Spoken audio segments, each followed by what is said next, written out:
Hello friends, जे insight के YouTube channel पे स्वागत है आपका।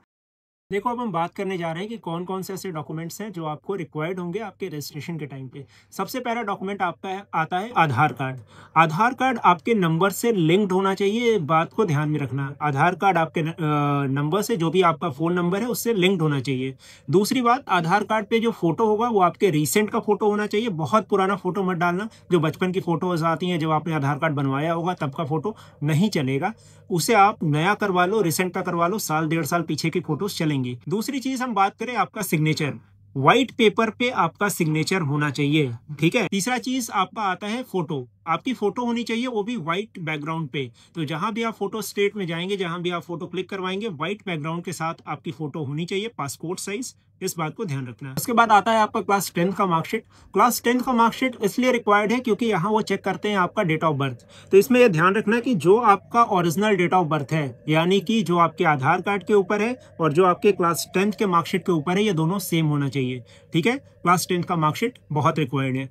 सेकंड आपका आता है क्लास 12 का मार्कशीट। क्लास 12 का मार्कशीट हो सकता है कि जो बच्चे इस साल अपीयरिंग है उनके पास तो नहीं आ पाएगा, तो वो लोग को रिक्वायर्ड नहीं है। हाँ, जो बच्चे इस साल ड्रॉपर हैं उनके लिए ये रिक्वायर्ड होगा। क्लास 12 की मार्कशीट उन्हें अपलोड करनी पड़ेगी। कि जो हमारे कैटेगरी वाले बच्चे हैं उनके लिए कौन कौन सी चीज़ें रिक्वायर्ड होती हैं, कौन कौन से डॉक्यूमेंट्स रिक्वायर्ड होते हैं आपके रजिस्ट्रेशन के टाइम पे। सबसे पहले हम बात कर रहे होंगे ईडब्ल्यूएस कैटेगरी के बच्चों के लिए।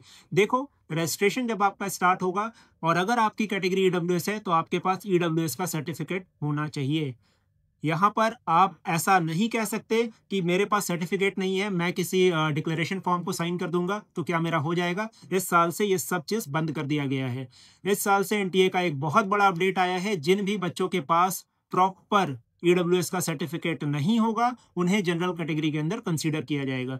तो मेरी बात को ध्यान से सुनो, जिनके पास भी अभी ईडब्ल्यूएस का सर्टिफिकेट नहीं है सेंटर फॉर्मेट का, वो जा करके बनवा लीजिए। ईडब्ल्यूएस का सर्टिफिकेट आपका 1 अप्रैल 2025 के बाद का होना चाहिए आपके पास। ठीक है, टाइम को नोट करो, फिर से रिपीट कर रहा हूँ, 1 अप्रैल 2025 के बाद का ईडब्ल्यूएस कैटेगरी का सेंटर फॉर्मेट का सर्टिफिकेट होना चाहिए। भैया, ये सेंटर फॉर्मेट का कैसा दिखता है?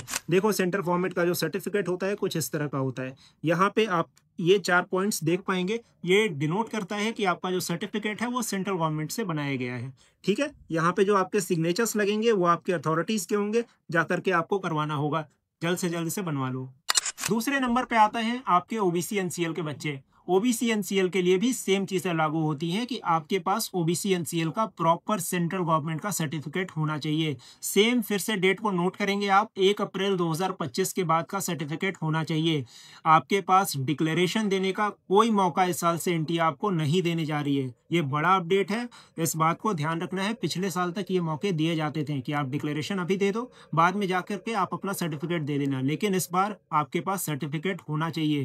क्योंकि होता ये था कि बच्चे अभी डिक्लेरेशन दे देते थे, बाद में उन्हें सीट भी मिल जाती थी। सीट फिर बाद में जब डॉक्यूमेंट देने की बारी आती थी उनके पास डॉक्यूमेंट्स होते नहीं थे, जिसके कारण सीट कैंसिल हो जाती थी और जिस बच्चे को सीट मिलनी चाहिए उसे मिल नहीं पाती थी। तो इस सीट के वेस्टेज को रोकने के लिए एनटीए ने ये पूरा प्रोग्राम निकाला है, जहां पे वो कह रहे हैं कि इस साल से वो किसी तरह का डिक्लेरेशन एक्सेप्ट नहीं करेंगे। आपके पास प्रॉपर सर्टिफिकेट होना ही चाहिए। डेडलाइन मैं फिर से बता रहा हूँ, 1 अप्रैल 2025 के बाद का होना चाहिए सर्टिफिकेट, और सेंटर के फॉर्मेट का होना चाहिए। सेंटर का फॉर्मेट दिखता कैसा है? तो देखो, ये ओबीसी एनसीएल का सर्टिफिकेट है और ये आपका सेंटर का फॉर्मेट है। यहाँ पे ये सब चीज़ें होनी चाहिए। आप इस फॉर्मेट को हमारे डिस्क्रिप्शन बॉक्स से डायरेक्ट डाउनलोड करके और अपने अथॉरिटीज से बनवा सकते हैं। ठीक है, इस बात को ध्यान रखना है। अब हम आते हैं एससी एसटी के ऊपर। देखो, शेड्यूल कास्ट और शेड्यूल ट्राइब के बच्चों को थोड़ा सा रिलैक्सेशन दिया गया है। उनके लिए ये रिक्वायर्ड नहीं है कि उनका जो सर्टिफिकेट 1 अप्रैल 2025 का हो, वो 1 साल, 1.5 साल या 2 साल पुराना सर्टिफिकेट भी रजिस्ट्रेशन के टाइम पे दिखा सकते हैं। ये नोट करने वाली बात है, वो पुराने सर्टिफिकेट्स भी दिखा सकते हैं। 1 अप्रैल 2025 का जो डेडलाइन है ये सिर्फ ईडब्ल्यूएस और ओबीसी एनसीएल के बच्चों के लिए है। इस बात को ध्यान में रखना। और क्या फॉर्मेट होता है? तो उनका भी सेंटर फॉर्मेट होता है। एससी एसटी वाले बच्चों के लिए भी सेंटर का फॉर्मेट होता है। और वो कैसा दिखता है भैया? तो वो कुछ इस तरह का होता है। इस तरह के फॉर्मेट में आपको बनवाना पड़ेगा और वो फिर से आपके कंपिटेंट अथॉरिटीज के द्वारा सिग्नेचर और स्टैंप लगा हुआ होना चाहिए। तो आप अपने नज़दीकी तहसील में जाएंगे, नज़दीकी ब्लॉक में जाएंगे, डीएम ऑफिस जाएंगे, एसडीएम ऑफिस जाएंगे, वहाँ पर जा करके आपको ये सारी जानकारियाँ दे दी जाएंगी कि आपको कहाँ से बनवाना है, कैसे बनवाना है। बस एक बात ध्यान रखना, सेंटर फॉर्मेट में बनवाना है। अब हम बात करेंगे पीडब्ल्यूडी के बच्चों का। देखो पीडब्ल्यूडी में क्या होता है कि बहुत तरह की डिसेबिलिटीज़ होती हैं। ये आपको पता होगा कि आप किस डिसेबिलिटी के अंदर आते हैं।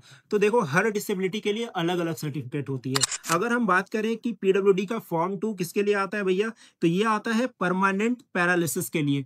जिनके पास परमानेंट पैरालिसिस जैसी डिसेबिलिटी है वो इस सर्टिफिकेट को बनवाएंगे। दूसरा सर्टिफिकेट आपका आता है मल्टीपल डिसेबिलिटीज। जो मल्टीपल डिसेबिलिटीज की श्रेणी में आते हैं उनके लिए ये फॉर्म 3 है, उनको ये फॉर्म बनवाना होगा। तो ये हो गई पीडब्ल्यूडी की बात। दूसरा पीडब्ल्यूडी के अंदर एक और चीज आती है, वो होता है आपका यूडीआईडी कार्ड। यूडीआईडी कार्ड कब रिक्वायर्ड आता है भैया, तो ये काउंसलिंग के टाइम में यूज होता है, क्योंकि जैसे ही आप जेईई मेंस दे देंगे आपकी एक रैंक आएगी, उसके बाद आपको जोसा और सीसैट काउंसलिंग के अंदर बैठना होगा। तो वहां पे क्या होता है कि आपकी फिजिकल वेरिफिकेशन कराई जाती है। आपको कुछ सेंटर्स दिए जाते हैं आपके नज़दीकी, किसी एनआईटी, किसी आईआईटी, किसी ट्रिपल आईटी में आपको भेजा जाएगा। वहाँ पे एनटीए के ऑफिसर्स होंगे, वो आपकी जांच करेंगे कि सच में आपके पास ये डिसेबिलिटीज़ हैं या नहीं है। तो उस टाइम में जिन भी बच्चों के पास उनका यूडीआईडी कार्ड होता है, उनके लिए इस तरह की चीज़ें नहीं होती हैं। उनको फिर से किसी फिजिकल वेरिफिकेशन सेंटर पे नहीं जाना पड़ता है। ठीक है, तो ये फ़ायदा होता है यूडीआईडी कार्ड के बच्चों का। इसलिए मैं कह रहा हूँ कि अगर पॉसिबिलिटीज़ हैं यूडीआईडी बनाने की तो लगे हाथों उसे भी बनवा लो, क्योंकि बाद में ये काम आने वाली है।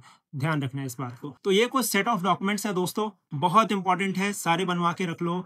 जिस भी कैटेगरी के अंदर आप आते हैं, चाहे ईडब्ल्यूएस हो, ओबीसी हो, एससी हो, एसटी हो या पीडब्ल्यूडी हो, मैंने सभी कैटेगरीज को यहाँ पे कवर किया है। सबके लिए कौन कौन से सर्टिफिकेट रिक्वायर्ड है ये हमने बता दिया है। सबके लिंक सभी मैं डिस्क्रिप्शन बॉक्स के अंदर दे रहा हूँ। इस पीडीएफ को मैं अपने टेलीग्राम ग्रुप पे डाल रहा हूँ, आप जाइए वहाँ से डाउनलोड कर लो और इस फॉर्मेट के ऊपर बना के रखो।